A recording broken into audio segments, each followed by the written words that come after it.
يا ربنا اعترفنا بأننا أقطار. Bismillahirrahmanirrahim. Kita mulakan kelas kita dengan membaca Ummul Kitab Al-Fatihah. A'udzubillahi minasyaitonirrajim. Bismillahirrahmanirrahim. Alhamdulillahirabbil alamin, arrahmanirrahim, maliki yaumiddin, iyyaka na'budu wa iyyaka nasta'in, ihdinas siratal mustaqim, siratal ladzina an'amta 'alaihim ghairil maghdubi 'alaihim waladdallin. Amin. Assalamualaikum warahmatullahi wabarakatuh, bapa, anak-anak serta para pencinta ilmu sekalian. Hari ini insya-Allah kita akan ulang balik hari Khamis yang kita sangat kita buat pengajian kita, iaitu tentang perkara-perkara yang berkaitan dengan harta pusaka. Hari itu kita dah cerita dah syarat-syarat dia, syarat-syarat yang harta pusaka yang boleh diwarisi, yang boleh diambil atau dikira sebagai harta pusaka. Jadi yang tu syarat-syarat yang kita dah tahu dah, mesti ada nilai. Maksudnya jika perkara tu tidak ada nilai duit kupang, nilai duit ringgit ni, maka tak termasuk di dalam perkara harta pusaka yang boleh diwarisi. Contoh yang ada nilai tanah, kebun apa semua tu, hak tu ada nilai dah. Yang tak ada nilai kebendaan ni maksud dia. Maknanya macam contoh ilmu, iman. Kan iman tak dapat diwarisi kan. Ilmu maknanya pak dia alim lagu mana pun dia tak boleh nak wariskan. Maknanya ilmu dia tu tak boleh dikira sebagai harta pusaka. Kemudian harta yang kita kata harta yang halal sahaja, kemudian pemilikan yang sempurna. Kemudian lagi kita kata harta tu adalah harta semasa si mati masih hidup. Maksudnya harta yang dia kumpul semasa dia masih hidup. Kemudian harta tu berkekalan adalah hak dia. Kalaulah harta tu telah diwasiatkan atau telah telah diwakafkan atau telah dihibahkan sebelum dia mati, maka harta tersebut kita tolak dah daripada harta pusaka. Kita tak boleh kira dia termasuk dalam harta pusaka. Kemudian kita juga cerita maknanya hutang. Kita tahu bahawa apabila seorang tu mati, perkara di antara perkara sebelum kita bahagi harta ialah kita kena selesaikan hutang dia. Maknanya langkah yang pertama sekali adalah kita menguruskan jenazah dia. Segala urusan jenazah tu boleh diambil daripada harta si mati. Maknanya kalaulah kita kata tanpa mengira, dia kata status si mati tu lelaki ke perempuan ke apa ke, kalau isteri yang meninggal, maka segala pengurusan jenazah isteri adalah berbalik kepada harta. Kalau kita kata tak ada harta si mati, maka berbalik kepada harta suami. Maknanya suamilah yang kena uruskan. Okey, jadi cerita habis dah selesai ke bumi. Kemudian langkah pertama sebelum kita kira bab faraid ni, iaitu kita kena selesaikan hutang. Kita ada dua, hari tu dah kita sebut dah, kita ada dua hutang, dua jenis hutang, iaitu hutang sama ada hutang dia kita bersifat hutang kepada Allah ataupun hutang kepada manusia. Hak ni pun ada pembahagian dia tuan-puan. Okey. Hutang kepada Allah kita ada cerita dah tu, contoh dia apa dia? Fidyah puasa. Maknanya si mati masa dia meninggal, dia kita tahu kata dia ada tinggal puasa. Dia mati dah. Maknanya kalau kita kata tinggal puasa, kalau hidup lagi selagi tak jumpa Ramadan tahun depan tu, dia bolehlah qada puasa, kan, qada. Tetapi dia dah mati, maka diambillah daripada harta dia untuk bayar fidyah. 1 hari 1 cupa. Ya, maknanya kalaulah kita kata sebulan bulan Ramadan tu dia tak puasa pasal dia sakit, kemudian lepas pada bulan Ramadan dia mati, maka tolak daripada harta dia tu, kena tolak untuk bahagian harta dia, untuk tolak bahagian dia bayar fidyah. Waris dia kena bayar fidyah untuk bahagian dia. Begitu juga kita kata bukan hak yang tahun tu saja. Kemungkinan kalaulah si mati ini adalah orang yang waris dia je lah tahu kan. Maknanya orang yang duk tinggal puasa ke apa ke, dia perkira lah tengok lagu mana pun. Yang pentingnya ialah fidyah puasa kena ditolak bahagian daripada harta si mati. Berhubung dengan hutang ni, dia ada ikhtilaf ulama dalam menentukan hutang kepada Allah ke atau hutang kepada manusia ke yang wajib didahulukan. Maknanya jumhur ulama kata hutang sama ada kepada Allah atau hutang kepada manusia wajib dilunaskan, wajib diselesaikan. Tetapi ada khilaf di antara ulama ini. Jumhur kata mesti kena selesai, tapi ada khilaf martabat mana yang kena didahulukan. Adakah hutang kepada Allah atau hutang kepada manusia dulu? Mengikut mazhab Zahiriyah dan Syafi'iyah, qaul Syafi'iyah. Satu qaul daripada Syafi'iyah, maknanya mazhab kita lah Syafi'i ni, hutang kepada Allah didahulukan. Maksudnya harta peninggalan si mati mesti kita kira, kita ambil, kita tolak dulu hutang-hutang dia dengan Allah. Tolak dulu bahagian tu, barulah kita kata kira bahagian hutang dengan manusia. Lepas tu kalau dia ada wasiat, kena selesai wasiat, barulah bahagian hak yang baki tu difaraidkan. Jadi satu qaul daripada Syafi'iyah. Adapun Malikiyah, mazhab Maliki, dia kata hutang dengan manusia dulu yang wajib didahulukan. Ni kita tahu pendapat ulama sajalah, pendapat mazhab ni. Sebab pendapat Malikiyah kata kerana manusia ini ada darjatnya, ada miskin kayanya. Mungkin yang memberi hutang tu dia bukanlah orang senang sangat, jadi duk harap orang bayar hutang dekat dia. Tapi Allah itu maha kaya, tidak berhajat kata kalau tak bayar hutang ke apa ke. Itu pendapat Malikiyah. Kita pegang kepada pendapat Syafi'iyah, iaitu hutang kepada Allah itu wajib didahulukan, kemudian kita kira hutang dengan manusia. Maknanya di antara hutang dengan hutang dengan Allah lagi, iaitu zakat. Ni kalau zakat simpanan, kita kena tolak dulu siap-siap. Zakat simpanan ayah kita dah cukup haul dah. Kita tahu dah kata haul dia, zakat dia ada syarat dia, iaitu kena cukup haul dan cukup nisab. Kita tengok simpanan ayah kita tu memang cukup nisab lah untuk kena zakat dan cukup haul. Maknanya kita tahu ayah kita akan bawa keluar zakat sekian-sekian, tapi dia tak bawa keluar lagi, maka kita kena tolak daripada harta dia tu, tolak siap-siap bahagian 2/5 kalau harta simpanan, dan usyur 1/10 daripada pendapatan kalau dia zakat tanaman. Zakat tanaman maknanya ayah kita dapat 100,000 pada tahun tu. Maknanya dia buat bendang, dia dapat hasil dia 100,000, maka kita kena kira 1/10. Tolak kita kira ni 1/10, maksudnya kita kata 10K. 10,000 ni ambil tolak siap-siap untuk kita kata bahagian zakat ayah daripada hasil bendang dia.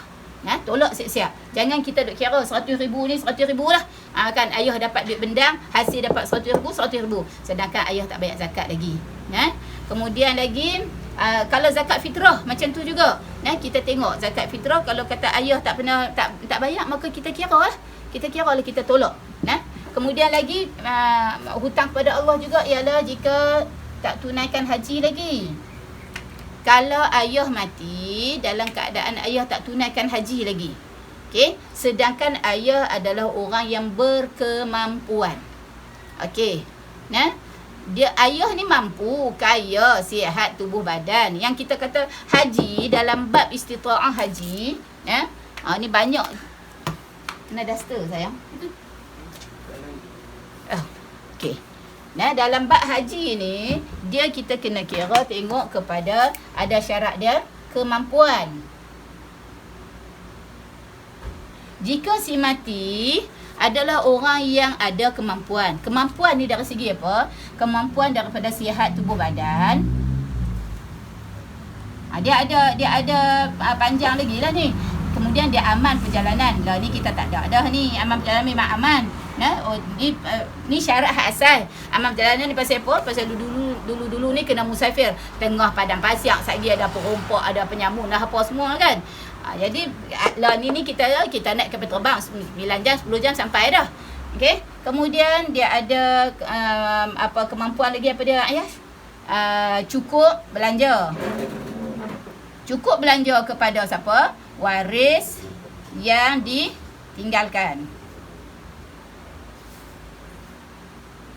Jika dia berkemampuan yang ni, dia sihat tubuh badan, dia cukup duit, ni maknanya cukup belanja dia, termasuk kepada waris yang ditinggalkan. Kita katalah duit belanja untuk buat haji ni berapa? 10,000. Katalah 10,000 kan. Dia memang ada 10,000, dia sihat tubuh badan, tapi pasal kita ni berdaftar dengan tabung haji, dia kena ikut giliran. Maka dia tak pi lagi itu kerana dia tak dapat turn dia lagi, sedangkan dia mampu. Hak tu masuk dalam kemampuan. Maka orang begini haji dia tak sempat buat tu, kena dibayar hutang dia oleh waris. Maksudnya kena tolak buat apa dia? Yang ni kita panggil sebagai buat badal haji ataupun upah haji ya. Tolak siap-siap. Kalau ayah kita mati, haji dan umrah sekali. Ya, umrah pun sebab umrah umrah juga adalah wajib. Haji dan umrah sekali. Jadi umrah juga adalah wajib, maka kalau orang pergi buat haji, dia akan buat umrah siap-siap kan. Tapi kalau ayah kita dah pergi buat umrah, haji belum, maka tinggal haji je dah. Kalau ayah kita dua-dua tak buat lagi, umrah pun dak, haji pun dak, maka kena buat dua-dua. Selalunya sebab kita kata haji tu pasal bila buat haji dia akan meliputi umrah. Maka bila kita kata ayah kita tu tak dan pergi haji lagi, tak dan pergi Mekah nak buat haji, tak dan lah, kita kata maknanya sekali pun dia tak pernah pergi buat umrah, tak pernah pergi kalau tak buat umrah, maka apa dah lagi nak buat haji pun tak lah kan. Maka dia dikira kena tolak daripada harta dia untuk kita bayar ke orang untuk badal haji atau upah haji. Kalau seorang tu berkemampuan lah, maknanya dia sihat tubuh badan, dia memang ada duit lah apa semua, dia memang adalah seorang yang mampu. Kalau kita kata dia dia memang dia kaya, tapi masa dia tahun tu dia sakit tu, hak tu je yang dia sakit kan. Jadi adakah dia ni nak kira mampu? Ya, kira dia mampu pasal dia sebenarnya kaya dah boleh pi, tapi tahun tu je dia sakit. Masa dia kaya, awak dia tak pi. Contohnya kita kata, kan, tak pernah pun pi duk daftar dalam tabung haji ke, contohnya. Maka dia dikira termasuk dalam orang yang kemampuan. Dia sakit tahun tu je. Adapun jika dia tidak berkemampuan, dia memang orang miskin. Kan, maknanya badal haji tak payah buatlah dekat dia, sebab haji ini diwajibkan manistata'a ilaihi sabila, hanya kepada orang yang berkemampuan. Dia kerja, kita katalah kerja hak rendah-rendah saja ni, kerja yang tak boleh dia ada duit untuk pi Mekah. Kan, dia muda lagi. Kalau orang yang walaupun dia kerja yang kita kata tak tinggi, tetapi kerana dia impun duit tu mungkinlah ada kan. Maknanya walaupun dia kerja jaga contohnya, tapi dia daripada muda dia duk himpun duit, maka sampai satu had umur masa dia tetap mampu.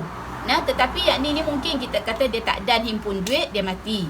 Dengan masa dia mati tu, dia tidak termasuk dalam orang yang berkemampuan menunaikan haji, maka tidak diwajibkan ke atas waris dia untuk buat badal haji, tetapi dituntut atau kita kata sunat lah. Kan, maknanya kalau sebab dia merupakan kebajikan. kan mungkin masa ayah depa meninggal, ayah tu bukan orang senang kan, tetapi anak dia kemudiannya kerja elok lah apa semua, jadi anak dia tolong ganti buat badal haji kepada ayah. Kan walaupun semasa ayah mati tu, ayah adalah seorang yang tidak berkemampuan. Tapi kalau tak mampu sungguh, maknanya terangkatlah kewajipan dia, sebab memang haji ini hanya wajib ke atas orang yang berkemampuan sahaja. Mampu dia sihat tubuh badan, mampu dia aman perjalanan, mampu dia ada cukup belanja. Okey. Jadi ini kita kata hak, maknanya tolak siap-siap lah. Kalau kita kata upah haji berapa lah bah? 2,000 ke? Ya, 2,000 setengah gitulah. Maksudnya tolak siap-siap 2,500 tu. Perasin siap-siap 2,500. Untuk apa ni? Untuk upah haji ayah yang telah meninggal. Contohnya tak apalah nak buat bila pun. Kita tahu ni orang tahun ni orang tak pergi haji. Tak apalah, kita carilah jalan. Kalau kita kata orang yang kita tak pergi haji, ada orang di Mekah ke, ataupun kita tunggulah kita kata sampai kita dok kata nak bagi abang kita tolong buat upah haji kepada ayah contohnya, tapi abang tak boleh pergi tahun ni, dah covid lah apalah kan, kita tunggu. Ataupun kalau kita ada orang yang boleh kan, maknanya kalau kita berhajat nak kat abang lah kan, tapi yang sepatutnya disegerakan. Maknanya kita ada pihak-pihak, kalau tak silap dalam syarikat travel haji ni dia ada tak apa? Dia ada yang kita kata untuk kira upah haji, ada orang di sana lah. Maksud dia ada kaki dah di di Mekah tu, untuk dia hantar. Mana mungkin budak-budak mengaji sana ke kan. Mana budak-budak tu bukan main daripada sini ni, bukan kena pergi daripada Malaysia. Dia ada di sana dah. Maka pelajar-pelajar kita yang duk mengaji sana tu lah menerima upah haji untuk buat badal kepada si mati. Elok disegerakan. Tapi maksudnya kita kata duit dia tu kena tolak. Okey? Kena tolak daripada harta dia, barulah diberi untuk pewarisan. Kemudian lagi kalau kata ayah tu nazar. Nazar juga adalah satu kewajipan. Nazar. Ayah nazar sekian-sekian, kita tahu ayah nazar. Duit amount ayah sekian-sekian. Ayah kata, ayah ni duk hajat nak buat kenduri sekian-sekian kepada sekian-sekian lah. Bukan ayah kata nak buat selepas mati ke wasiat kepada. Tapi ayah sebut tu kan. Bila ayah sebut kata ayah nazar, tapi ayah meninggal sebelum ayah sempat tunaikan nazar, maka kewajipan waris yang tinggal kena tolak duit pusaka ayah tu untuk tunaikan nazar ayah yang mati. Maknanya mungkin ayah sebut amount, mungkin ayah sebut apa-apa lah, kita kata kena tolak siap-siap daripada duit pusaka, daripada duit si mati tu, sebelum kita kita kata maknanya termasuk dalam perkara yang kita kena jelaskan, hutang si mati. Adapun hutang kepada manusia, dia ada dua jenis pula.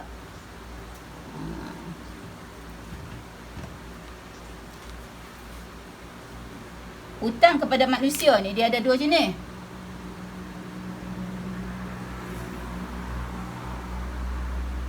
Secara umumnya hutang kepada manusia jenis apa pun wajib dilunaskan. Tetapi dia ada dua jenis ni, maksudnya apa dia?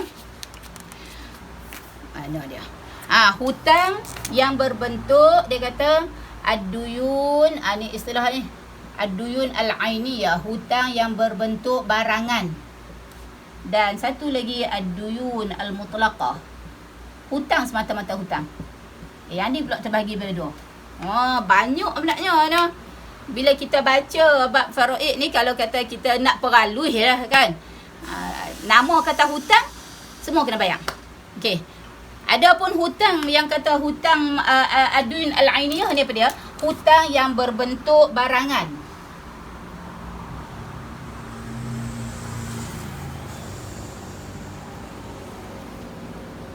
Apa maksud dia hutang yang berbentuk barangan ni? Iaitu hutang yang dia terbagi pada dua pula.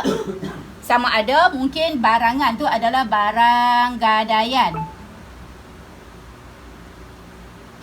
ini barang jualan. Apa maksud dia? Barang gadaian. Contoh macam itulah kita kata. Ya. Bila mak kita mati, sebelum mak kita mati tu dia pi pajak barang dia. Ataupun ayah kita mati dia pi pajak, dia pi cagak tanah dia ke apa ke. Nah. Gadai atau pajakan ni apa dia? Contohnya mak kita pi letak barang kemas dia, orang yang bagi gadaian tu, dia kita kira mak tu berhutang dengan pemilik gadaian, pemilik yang pegang barang tu kan. Kawan tu bagilah 20,000 contohnya. Barang kemas mak kan. Jadi bila mak mati, barang ni kita kata kalau tak ditebus maka dia adalah pemilik, menjadi pemilikan orang yang menerima gadaian tersebut. Maksudnya sebab dia dikira dia bayar kan, maknanya kawan tu bagi barang kat dia, dia bayar duit dia. Nampak tak? Dia bayar duit dia. Dia bagi duit dia tu untuk bagi dekat kawan tu, dengan kawan tu cagak dekat dia barang kemas. Kan tiba-tiba kawan tu mati. Maka asal-asal dia punya hukum dia ialah barang gadaian tersebut adalah menjadi hak kepada pemilik gadaian. Pemilik gadaian, bukan pemilik barang. Bukan pemilik barang. Dia adalah hak kepada pemilik gadaian. Sebab pemilik gadaian telah memberikan sejumlah wang kepada pemilik barang. Jadi masa tu barang itu bukan menjadi barang si pemilik barang, tetapi dia menjadi hak pemilik gadaian. Jadi kita kata kalaulah hutang bentuk begini ni, maka berbentuk ainiyah ni, maka yang tu kita kata barang gadaian adalah menjadi pemilik, menjadi hak pemilik gadaian. Jika sekiranya waris tak mau tuntut, maka kena tolak habis. Waris tak boleh lah. Waris tak boleh kata ni mak kami punya barang. Mak kami punya barang, aku dah bagi dah 20,000. Kan? Jadi bila mak kamu belum lagi selesai dalam tempoh perjanjian gadaian pajak gadai tu, maka barang tu menjadi hak aku. Begitu juga barang jualan. Apa maksud barang jualan? Macam ni. Dia dia beli kereta, ni jual beli ni. Dia beli kereta tapi dia tak dan bayar. Bayar tu tak ada, dia tak bayaran lagi, tiba-tiba dia mati. Si mati ni. Maka ketika itu barang tu diambil semula, diambil kembali oleh si penjual. Kan, maksudnya yang tu kita kata kita dah berhutang dengan dia. Barang ada tapi belum diselesaikan bayaran, belum diserahkan bayaran. Maka hak milik barang tersebut menjadi hak milik si penjual. Ayah kita beli kereta, kan, ayah kita beli kereta tak serah duit lagi pun, tak bagi duit lagi, kemudian ayah meninggal, maka barang tersebut menjadi milik si penjual. Okey. Kemudian yang ni kalau tanya habis kalau kata hutang kereta duduk tengah ni lah apa semua, yang tu tengok kepada perjanjian dengan bank. Kita ni hak ni banyak ni. Kan, beli rumah bukan selesai lagi. Kan, lepas tu tiba-tiba mati. Jadi nak buat lagu mana? Yang tu tengok kepada akad jual beli kita dengan bank hak kita buat loan tu. Kemudian ada pun ad-duyun al-mutlaqah. Hutang secara mutlak. Hutang kepada manusia ni, yang ni memang dah tu selesai dah. Bentuk dia sama ada bentuk duyun al-ainiyah ataupun bentuk dia ad-duyun al-mutlaqah. Terbahagi kepada dua pula. Hutang semata-mata. Dia ada dain as-sihah. Hutang ketika hidup, ketika sihat, dan dia ada pula dain al-marad. Hutang ketika sakit. Apa maksud dia? Ayah hutang pasal duduk sakit ke? Macam ni. Kedua-dua hutang ini, nama dia hutang masa sihat ke, hutang masa sakit ke, kedua-duanya wajib dilunaskan. Cuma dia nak abang kata pembahagian. Maksud dia hutang ketika sihat. Hutang dainus sihah. Sihah ni maksud sihat. Okey? Sama ada hutang ketika ayah kita masih sihat ataupun masa dia sakit tetapi dia bagi tahu melalui bayyinah, dia kata melalui keterangan. Melalui keterangan kata dia ayah hutang sekian-sekian dekat Haji Ramli, ayah ada hutang 10,000 masa kamu nak pergi mengaji dulu ke apa semua. Ayah sebut lagu tu, ayah belum selesai lagi hutang tu, maka tu nama dia dain as-sihah, hutang semasa sihat, atau hutang yang masa dia sakit yang membawa kematian tu tetapi dia ada penerangan dia, ada bayyinah dia, ada keterangan yang dibuat. Adapun dainul marad, marad ni apa makna? Marad ni sakit. Dain, hutang yang dibuat ketika kita kata menerima pengakuan si mati. Kan maknanya dia tak habaq. Kalau dia habaq ni nama dain sahah. Kan dia kita tahu perasan lagu ayah ni ada hutang ni.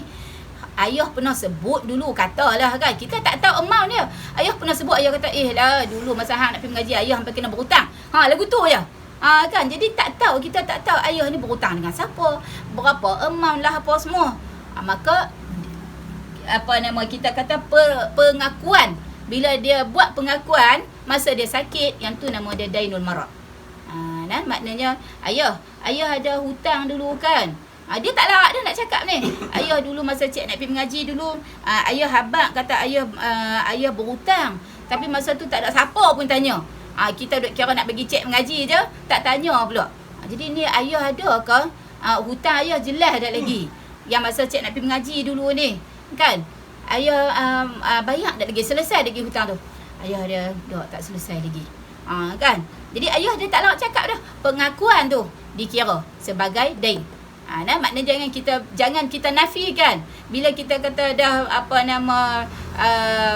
ayah dah sakit, ayah tak boleh cakap apa dah apa semua. Tak. Maka ketika itu dain ini tak kira dainul marad atau dainul sihah, melalui pengakuan ataupun melalui keterangan tetap wajib ditunaikan. Nama kata hutang wajib dilunaskan. Wajib ditunaikan. Mana kita tolak dah hak yang kita kata zakat ayah kita, fidyah kalau ada, kemudian badal haji kalau ayah tak buat haji lagi, kira pula hutang dengan manusia. Dengan Haji Ramli 10,000, dengan Haji Seman 3,000 contohnya lah kan. Ayah dia hutang dah, anak-anak nak pergi mengaji, ayah susah, ayah orang susah tapi ayah teringin nak pergi bagi anak mengaji contohnya. Maka hutang ini maka kena tolak daripada harta peninggalan ayah untuk membayar hutang. Kemudian setelah selesai kita kata kira bab hutang, kita kena kira tengok bab wasiat. Langkah maksudnya nak bagi harta pusaka tu kena tengok dulu selesai pengurusan jenazah, kemudian kita kena tengok hutang.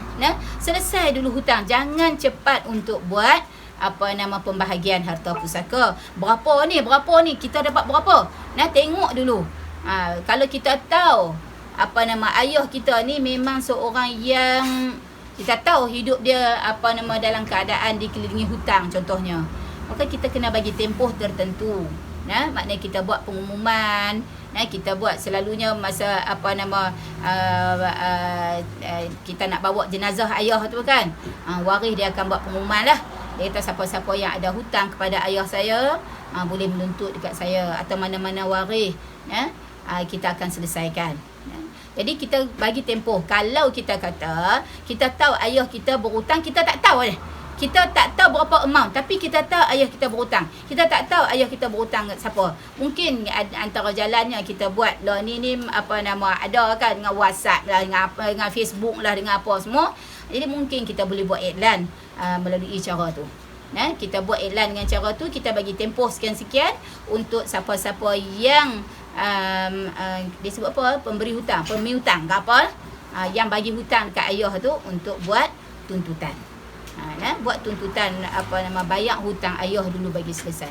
Lepas tu lepas pada tengok tuntutan hutang selesai dah, kita tolak-tolak, maka barulah kita kira bab wasiat. Barulah kita kira bab wasiat. Wasiat yang kita tahu tak lebih daripada 1/3 kalau ayah ada wasiat. wasiat seseorang tu tak boleh lebih daripada 1/3 harta dia.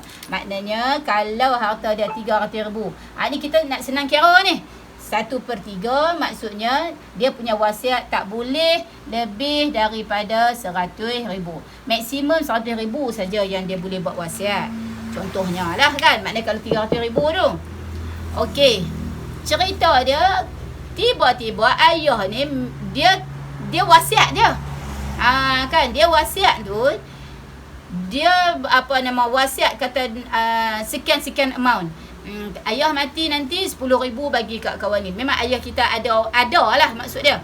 Harta tu ada. 10,000 bagi kat rumah anak yatim ni. 6,000 bagi kat madrasah ni. Contohnya, kita tengok-tengok lebih daripada 1/3. Dah kita tolak hutang dah ni. Kan? Pasal kita kena tolak hutang dulu. Ayah mungkin dia tak kira sekali dengan hutang tu, ataupun dia terlupa ke hutang dia banyak mana ke apa ke. Jadi dia kira wasiat. Dia nak buat wasiat, nak buat kebajikan. Kan? Maknanya kalau kata dia mati ni, antara kebajikan dia nak buat tu ialah dia nak infak kepada rumah anak yatim. Kan? Jadi dia wasiat. Dia wasiat kata bagi sekian-sekian amount sini. Bagi untuk buat masjid sini. Bagi. Tiba-tiba bila kita tolak, sebab kita kena tolak hutang dulu. Bila kita tolak hutang, yang tinggal kadar untuk bagi laksana wasiat tu, kita tengok-tengok ayah abang ni lebih daripada 1/3 harta ayah. Kan? Lebih daripada 1/3 harta ayah. Jadi nak buat macam mana? Dia ada cara dia. Iaitu dia kata jika wasiat lebih daripada 1/3, maka mesti mendapat persetujuan waris. Okey. Kan mungkin kita kata betul lah harta dia lebih daripada 1/3. Mungkin setengah. 1/2 kan lebih daripada 1/3 kan. Sebab 1/2 adalah 3/6. Kalau 1/3 sama dengan 2/6. Dia lebih daripada 1/3 kan. 1/2 lebih daripada 1/3 bahagian dia. Jadi kalau dia wasiat, kita tengok-tengok dia punya kita katalah yang tinggal 12,000. Kita katalah harta tu ada 12,000.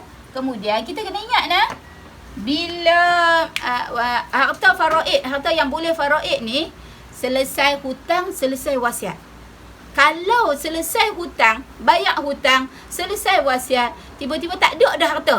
Mana Cik? Ayah ni apa wasiat tapi tak ada pun hutang, tak ada tinggal kat kita apa-apa semua. Tak ada, habis dah. Sebab harta pusaka hanya boleh menjadi pembahagian faraid jika telah diselesaikan hutang, diselesaikan wasiat. Mesti hak tu dulu. Baru lebih tu, hak lebih, hak baki, baru dikira sebagai harta pusaka. Jadi jangan duk kata, kan dah ayah mati duk kutuk ayah pula. Ayah ni apalah apa semua. Ayah mati dah. Kan ayah mati dah. Ayah maknanya hutang tu kadang-kadang hutang yang ayah buat tu adalah hutang untuk kita. Hutang pasal kita nak pergi mengaji lah apa itu ini kan. Jadi kita duk kata pula, ayah ni ambil mati kita pula kena tanggung hutang. Bukan kita, hutang tu adalah ambil daripada harta ayah. Okey, ada soalan kata kalau tak ada harta ayah, hutang ayah banyak. Ayah ni orang miskin kan. Jadi masa dia meninggal pun tak ada. Harta dia ada sikit je, hutang dia banyak. Maka tertanggung ke atas waris dia. Tanggung ke atas waris dia. Buatlah lagu mana pun. Waris yang tinggal itu kena bertanggungjawab, wajib melaksanakan hutang ayah. Okay, ada seorang tak tutup mic. Puan Syamsiah tolong tutup mic. Puan Syamsiah tolong tutup mic, tak ada gangguan suara. Okey. Okey, itu cerita dia kalau wasiat lebih daripada 1/3. Kita kata kalau lebih pada 1/3, contohnya kalau 12K, ayah dia wasiat 6,000. Kan? Ayah dia wasiat 6,000. Rupanya duit ayah setelah tolak kepada hutang tinggal 12,000 je. Bila wasiat 6,000 ni adalah berapa Iman? Nisbah dengan 12? 1/2. Maksud bila kata 1/2 lebih Sedangkan wasiat, hak untuk wasiat hanyalah tak boleh lebih daripada 1/3. Maksudnya yang sepatutnya maksimum untuk wasiat daripada 12,000 ni hanyalah 4K kan, 4,000 saja. Tapi ayah dah mewasiatkan 6,000. Contohnya lah kan. Ayah wasiat kat masjid ni 3,000, dekat rumah anak yatim ni 3,000. Sedangkan kita kata ayah mungkin tak tengok kepada hutang ayah yang tinggal 12K. Tolak harta ayah, hak yang untuk hutang tu, untuk bayar hutang ada 12K. Jadi 12K, lepas tu ayah wasiat pula 6,000. Ayah mungkin tak tengok lah kot. Sedangkan ayah sepatutnya maksimum untuk ayah wasiat hanyalah 4K sahaja. Okey. Jadi ketika ini nak buat lagu mana? Dia ada cara dia, iaitu boleh bagi 6K tadi. Kalau ayah wasiat 6K kan, maksudnya boleh lebih daripada 1/3 harta. Okey, untuk wasiat ni syarat asas dia tak boleh. Tapi kalaulah kita kata berlaku, kalau berlaku duit yang tinggal itu, ayah wasiat 6,000 je. Ayah bukan kata 1/2 ke apa kan. Tapi ayah wasiat, ayah sebut amount 6,000. Kita tengok duit ayah ada 12,000. Bila 12,000, macam mana ni? Ayah wasiat 6,000, maknanya separuh daripada harta ayah. Maka ketika ini tengok persetujuan waris. Okey, persetujuan waris. Kalau waris semua setuju. Sebab bila kata lebih daripada 1/3, dia akan makan hak waris. Kan? Dia akan makan hak waris. Sebab kita kata bila kata lebih 1/3, ada lagi lah bahagian. Sebab ni adalah lebihan kita tolak dah hutang. Kan? Maknanya kalau kita kata wasiat boleh takat 1/3, ada lagi 2/3 untuk waris. Walaupun 2/3 tu mungkin tinggal 3,000 saja ke. Jadi dapatlah 1/3 ada 2,000 saja ke. Begitu tetap ada. Tetap ada kita kata. Kalau kita kata ni maksimum dia adalah 12K ni.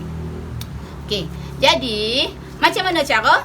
Yang pertama, jika semua waris bersetuju untuk memberi separuh, ikut wasiat ayah. Kita kata ayah lama dah berkorban ni kan. Ayah nak buat kebajikan. Kita pun masing-masing ada lah semua ni. Kita ni lah, kita ikut lah. Supaya ayah seronok di sana. Kan, sebab ni kita laksanakan wasiat ayah. Ayah nak buat kebajikan. Benda ni ayah maknanya pahala tu nak berterusan dekat ayah. Kan, ayah buat, ayah nak infak untuk buat masjid. Jadi selama mana masjid tu orang guna, ayah duk dapat pahala. Bagilah ayah seronok, ayah duk alam barzakh tu. Okey, kalau semua setuju, tak ada masalah. Tapi jika ada yang tidak bersetuju, sebahagian kata, okey hang tak apalah abang, hang ada duit kan, kita tak, aku maknanya kalau tolak harta ayah setengah, maka tinggal kat kita 6,000 saja. Kan, maknanya kalau tolak ayah kata 6,000, tinggal kat kita 6,000. Kalau tolak, kalau ikut betul-betul, tolak harta untuk wasiat 4,000 saja, ada lagi 8,000. Nampak tak? Ada lagi 8,000. Jadi tentulah bahagian habuan kepada anak-anak yang ditinggalkan ni lebih besar daripada tinggalan baki 6,000. Okey. Jadi jika sekiranya anak tidak bersetuju, maka kita tak boleh kata anak tu tamak. Sebab ini adalah ketentuan yang telah diletakkan. Maknanya ada cara dia. Maksud dia, kalau kita kata waris tak setuju, maka kita kena kira. Kalau kita kata semua setuju, on. Kalau semua tak setuju, kita kira takat 1/3 saja. Semua tak setuju. Katalah dia meninggalkan waris dia seorang anak lelaki, 2 orang anak perempuan. Tak ada dah yang lain. Isteri tak ada apa semua. Bila ada anak lelaki, kita tahu dah harta dia ni akan dapat kepada anak-anak dia sahaja. Nisbah 21 lah asrabah ni. Okey. Jadi cerita dia, tiba-tiba kita tengok Haji Seman mati tu, dia sebut kata 6,000 wasiat nanti ayah mati, nanti 6,000 harta ayah bagi dekat Masjid Derga. Contohnya. Kan? Bagi kat Masjid Derga, bagi kat masjid sekian-sekian ke apa semua. Kita tengok bila kita tolak harta ayah hutang, tinggal 12.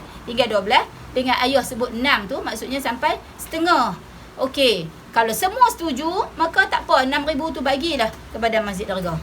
Kalau semua tak setuju, kena takat 1/3 saja. Maksudnya bagi takat 4K sahaja. Kalau semua tak setuju, 3-3 mereka tak setuju. Tapi jika sekiranya ada setuju, ada tak setuju. Lagu tu.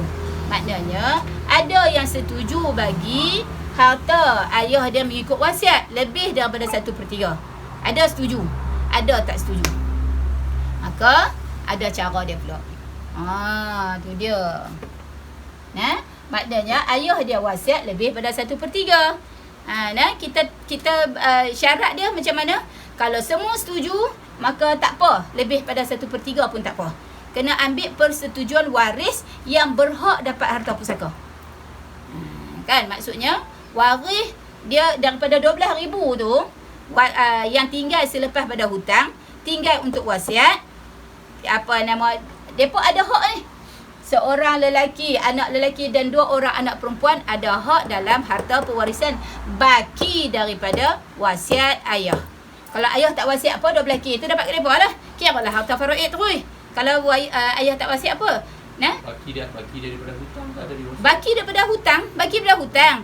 Ni kita kira ni setelah kita tolak hutang. Ada lagi 12K. Tiba-tiba cerita dia ayah kita wasiat 6,000. Punca masalah dia kita kena tengok, kena faham tadi ni.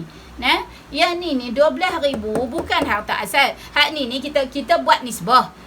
Tolak pi harta hutang ayah, tolak. Okey, tinggal lagi 12,000. Tengok ayah dah wasiat ke tak? Lepas tu anak lelaki ni kata, ayah ada, ayah abang dekat aku. Contohnya. Kan, ayah abang dekat abang. Dia abang sulung, dia ada adik lelaki, adik perempuan 2 orang. Contoh ni. Jadi dia kata ayah abang kat abang kata bila ayah mati 6,000 ayah nak bagi kepada masjid sekian. Kita tengok 6,000 lebih daripada 1/3. Maka yang pertama dia kena tengok persetujuan waris. Kalau waris semua setuju, macam kita sebut saat ni lah, kalau waris semua setuju tak apalah, ayah nak buat kebajikan. Kan? Kita bagilah dekat ayah. Kita tunaikanlah wasiat ayah 6,000 walaupun melebihi daripada 1/3. Lagu tu yang pertama. Kalau semua tak setuju, maka takat 4 saja, 4K saja lah. 1/3 ni maksudnya 4K walaupun ayah dia wasiat 6K. Ayah wasiat 6K tapi tak terpakai harta wasiat 6K tu pasal waris tak setuju. Waris kata tak boleh. Ayah ni lebih dah daripada hak untuk wasiat ni. Bila waris tak setuju, maka dikira takat 1/3 sahaja. Ambil had maksimum. Had maksimum adalah 4K. Maka adalah lebihan 8K untuk mereka bahagi. Kita tak boleh kata tamak orang hampa ni. Tak, pasal ini adalah sesuatu yang telah ditentukan. Kalau kata, mana Cik, kita kira 12K ni dah ambil kat kita semua. Hak tu tak boleh sedangkan ayah ada wasiat. Jadi ni kalau kata semua setuju, okey 6K. Bila ayah kata ambil 6K kan, ayah bukan sebut setengah, ayah sebut 6K. Tapi kita tengok harta yang ayah tinggal tu adalah 12K, 12,000. Maka 6K tu adalah setengah. Jadi yang ni kita tengok itu. Kemudian bila kita kata separuh setuju, separuh tak setuju, ada yang setuju, ada yang tak setuju, maka kita kena buat lagu mana? Kita kena buat bahagi lagu ni. Daripada 12K ni kita kena buat andaian 2 andaian. Andaian semua bersetuju, andaian semua tak setuju. Waris. Kita tak payah tanya orang lain lah. Tak payah tanya lah Pak Menakan dia, Pak Menakan si mati. Pak Su nak buat lagu mana, Pak Su ni apa semua. Ni anak ni, hak waris ni. Kan? Kan maksudnya yang berhak dapat adalah waris. Ini sahaja. Pak Menakan dia tak berhak dah. Tak berhak dah dapat. Pasal apa? Terhalang dengan anak lelaki yang akan dapat. Okey. Maka bila kita kata ada separuh setuju, ada setengah tak setuju. Ada kita kata 5 tu mana Cik? Limah tak mau lah macam ni. Contohnya, maksudnya Limah tak setuju. 2 lagi, abang dia seorang setuju, kau dia seorang setuju. Jadi bila macam tu, kita kena buat lagu mana? Kena buat cara lagu ni. Kita kena bahagi 2 dulu, kena buat cara. Pertama, kita mengambil andaian semua setuju. Bila kita ambil andaian semua setuju, contohnya tinggal 12K, jadi wasiat 6K kepada rumah anak yatim, tinggal lagi 6K. Kan? Tinggal lagi 6K ni maksudnya, okey, kita kata 6K. Nisbah 21. 21 ni apa dia? Ni baki ni, 6K ni adalah baki kan? Ni setuju, anda kata semua setuju 6K untuk wasiat. Tu maksud dia ni. Ayah kata 6K untuk wasiat. Ni kita bagi contoh. Kita bagi contoh amount dia macam ni. 12K. Ayah kata bagi 6K untuk wasiat. Okey. Kita buat andaian. Kalau semua setuju, maka kita kata ini dalam keadaan ada yang setuju, ada yang tak setuju. Maka kita kena buat lagu ni. Ada step lagi lah. Jangan kata lah. Tadi kata kalau tak setuju. Kita kata kalau semua setuju, selesai 6K bagilah wasiat. Kalau semua tak setuju, kita kena ambil takat 4,000 saja. Tapi kalau ada sebahagian setuju, sebahagian tak setuju, maka langkah kita kena buat macam ni. Ada cara dia lagi lah. Bukan kata, ni pasal apa? Tadi kata ada setuju tak setuju. Tak, ni kita cara nak kira ni. Lagu mana nak buat? Okey, maka 6K yang tinggal, pewaris ni sebab bila kata setuju, kita kata andaian semua setuju 6K untuk bagi wasiat, untuk selesaikan wasiat ayah, maka tinggal lagi 6K. Kan? Tinggal lagi 6K. Nisbah 21. Nisbah 21 ni siapa dia? Seorang anak lelaki dapat 2. 2 orang anak perempuan dapat 1. Nampak tak? Maka ketika ini, anak lelaki akan dapat berapa bahagian? Berapa ribu? 42. Mana boleh 42? Dia bahagi berapa? Lagu mana kira?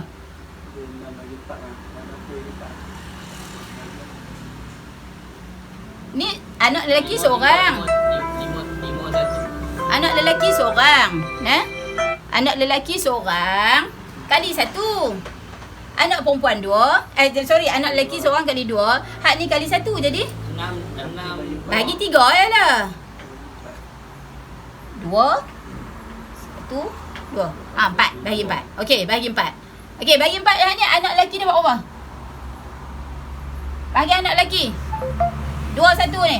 Anak lelaki akan dapat 3K. Anak perempuan masing-masing dapat 1.5.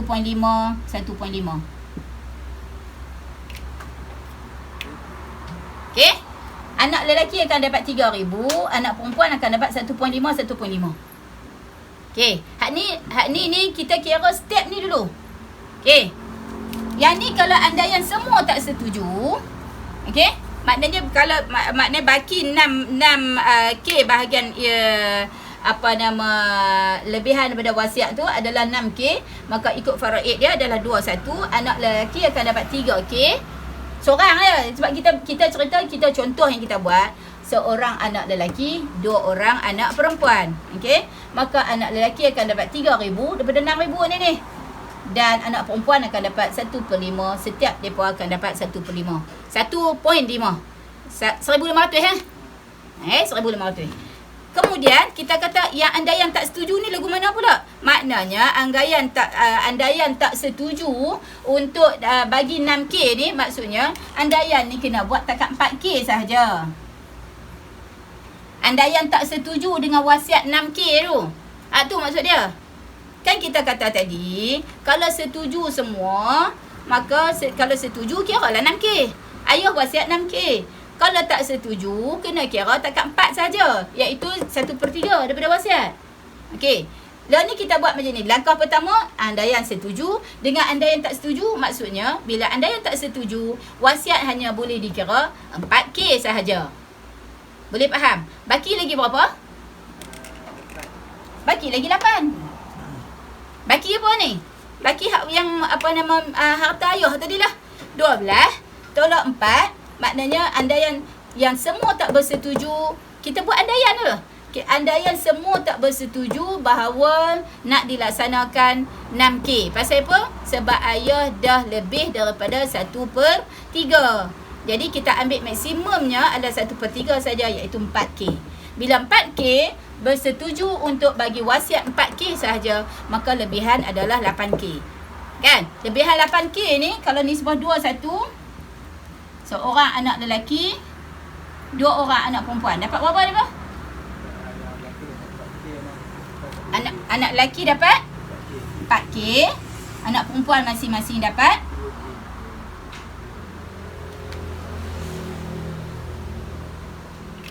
okey. Andaian dulu. Okey. Maka ketika ini siapa yang setuju, siapa yang tak setuju, ambil bahagian masing-masing. Contoh, anak lelaki kata, okey, abang setuju ayah bagi wasiat 6,000. Kan? Tapi anak perempuan kata, kalau setuju ayah bagi wasiat 6,000, maka dekat kami tinggal lagi sikit lah. Kan? Abang tak apa, kalau ni abang ada lagi 3,000. Kat kami tinggal 1,500. Maka hak seorang anak ni tak setuju. Tun ni tak setuju. Tun Timah. Ni Saleh. Abang Saleh kata, okey, tak apa. Abang Saleh setuju. Kan? Timah pun setuju. Tapi Tun kata Tun tak mau. Contohnya. Kan? Maka bila ada tak setuju lagu tu lah yang kita kena buat macam ni. Maka siapa yang tak setuju untuk bagi wasiat secara 6K, dia ambil lah bahagian dia 1,500 hari ni. Maknanya siapa yang setuju, dia ambil ni. Kalau siapa yang tak setuju, ambil bahagian dia. Tentu ada lebih. Kata-kata kan? Maksudnya, kalau kita kata hak ni bila dia setuju. Kalau dia tak setuju, dia ambil 2K. Dia kata tak boleh, dia nak 2K. Kan? Maksudnya daripada harta asal, kalau kita kata kita kira takat 1/3 saja. Kan? Dia maka dia akan dapat 2K. Okey. Jadi bila dia dapat 2K, maka hak mana hak yang dia setuju tak setuju tu dia ambil masing-masing. Kalau lebih, tampung pergi dekat wasiat. Boleh tak? Maknanya kita kata okey, lah ni andaian tak setuju. Andaian kita kata ada yang setuju, ada yang tak setuju. Okey? Maka bila ada yang setuju, ambil bahagian dia. Yang tak setuju, ambil bahagian dia. Okey? Yang setuju ambil 3K. Ambil yang setuju untuk dapat kata wasiat dia 6K. Maka yang setuju dia ambil 3K. Maknanya dia tak ambil lah 4K daripada harta dia kan. Sebab bila setuju wasiat 6K, faraid yang tinggal dekat depa kurang. Kan? Kalau setuju untuk dapat 4K saja, sebab tidak bersetuju dengan 6K hak yang ayah dia wasiat tu, maka kena bagi dekat 4K saja hak ayah wasiat. Jadi bila tak setuju, maka ambil lah hak ni. Jadi kalau ada yang setuju, dia ambil 3K, hak ni dia ambil 3K, hak seorang dia tak mau ni. Dia tak mau nak dapat 1.5. Dia nak 2. Maka bagi dekat dia 2. Maknanya memang kita bahagi ikut. Dia kata siapa yang setuju dapat bahagian yang setuju. Siapa yang tak setuju dapatlah bahagian yang tak setuju tu. Jadi kita tak boleh kira ambil hak ni semua. Dia setuju. Dia setuju untuk dapat lebihan 6K saja. Dia setuju untuk kira wasiat ayah dia 6K. Tapi adik dia tak setuju. Adik dia kata tak mau. Kan? Adik akan dapat 1,500 saja. Adik nak dapat 2,000. 2,000 ni adalah hak adik yang adik tak setuju hak ni. Maka bagi dekat adik 2K. Boleh begitu. Jadi 3 campur 1.5 campur 2K, maka hak tu lah baru kita kata bagi kat wasiat. Lebih tu bagi kat wasiat. Maknanya 3 campur baru 4,5 kan? 4,5 campur 2K jadi 6. 6,5. 6,5 baki lagi berapa? Hak wasiat tu Tinggal lagi 5,500. Jadi wasiat dia hanya dilaksanakan 5,500 sahaja. Wasiat ayah tu tak bolehlah laksanakan 6K. Pasal apa tak boleh? Pasal ada waris yang tidak bersetuju kerana dah melebihi 1/3 wasiat. Boleh lagu tu nah. Jadi bukan kita kira kira terus. Oh tak boleh nak kata ni wasiat ayah lah apa semua hang ni tamak lah. Adalah hak dia sebab ayah berwasiat lebih daripada 1/3. Ni kita kira kalau wasiat lebih daripada 1/3. Kalau wasiat kurang daripada 1/3 kena laksana. Hak tu lagi lah tak boleh nak kata apa. Kan hak tu kita tak boleh kata tak setuju. Kan ayah wasiat 2,000 je pun daripada harta. Selepas daripada tolak harta hutang ayah adalah lagi 2,000. 2,000 tu ayah kata ada lagi 12,000, ayah kata 2,000. Contohnya tinggal lagi 12,000. Ayah pun tak tahu, ayah kata 2,000 nanti bagi tu kat rumah anak yatim tu. Hak tu je wasiat ayah. Jadi 2,000 tidak melebihi pun 1/3. Kita laksanakanlah tanpa perlu ada tak setuju. Tak boleh. Tang situ tak boleh timbul kata tak setuju. Pasal wasiat ayah tidak melebihi 1/3. Wallahu a'lam. Yang baik daripada Allah, salah silap daripada kelemahan diri saya sendiri. Aqulu qawli hadza astaghfirullah li wa lakum. Assalamualaikum warahmatullahi wabarakatuh. يا ربنا اعترفنا بأننا اقترفنا وآننا أسرفنا